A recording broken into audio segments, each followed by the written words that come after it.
love it when a publisher sends me the sell sheets on their game, so that when I go to a local store, and because not every store is going to be like, well, sure, I'd like to hear your pitch about a game or whatever. Some of them are like, we don't take unsolicited information or anything like that, right? And they'll ask you to pass on that. But the ones that do, when you do have that sell sheet, because I'll set up a game as a demo, even to a retailer, even though I know I can spend a half hour there with them. I don't want to like waste their time. So if I can hit them in 5 minutes, that shows every major mechanic of the game that they might encounter and play, because a good demo, it's already set up. It's like, this is like, we're 3 rounds in, this is what you're going to see, this is how we got here. And then you end it with, here's the sell sheet, and these are some really good sell points along this game, and what is going to make it, because no game sells itself. I don't care what anybody says, no game sells itself.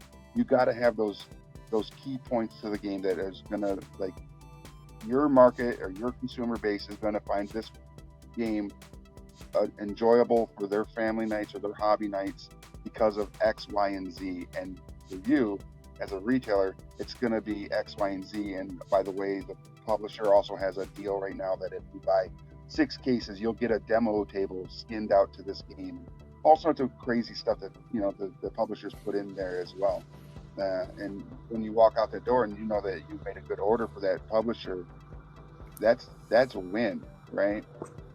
Yeah, it's huge. Honestly, it's a big deal. Having one-on-one relationships with with retailers as a publisher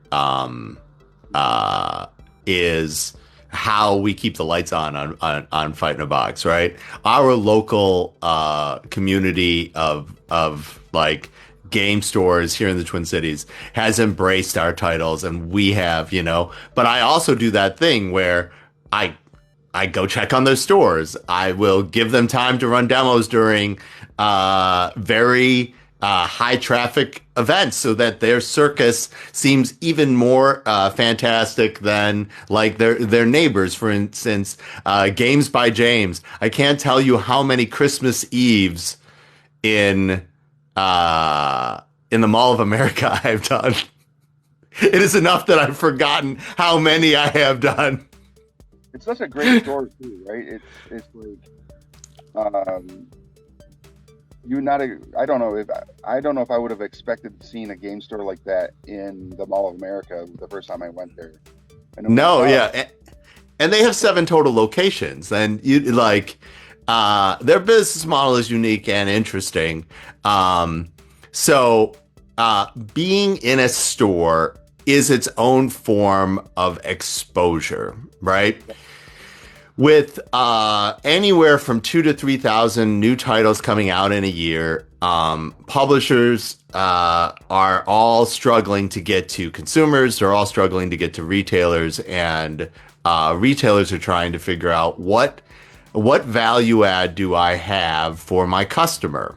All right. Honestly, like, it's insane for retailers to try to compete with any of the electronic services that deliver games, right? It's tough.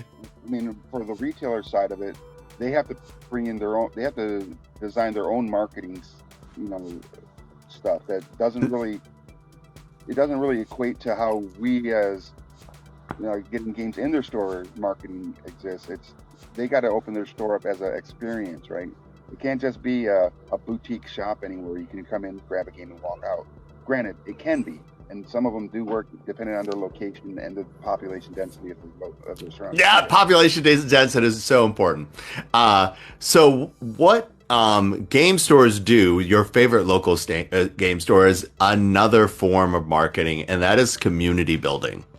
That is a place where people congregate, or a place where people know that they can get the kind of help that they want, or participate even in a straight mercenary transactional level, or come and do events in that place, right? A lot of that has to do with who do I want my customer to be and why. I advocate strongly.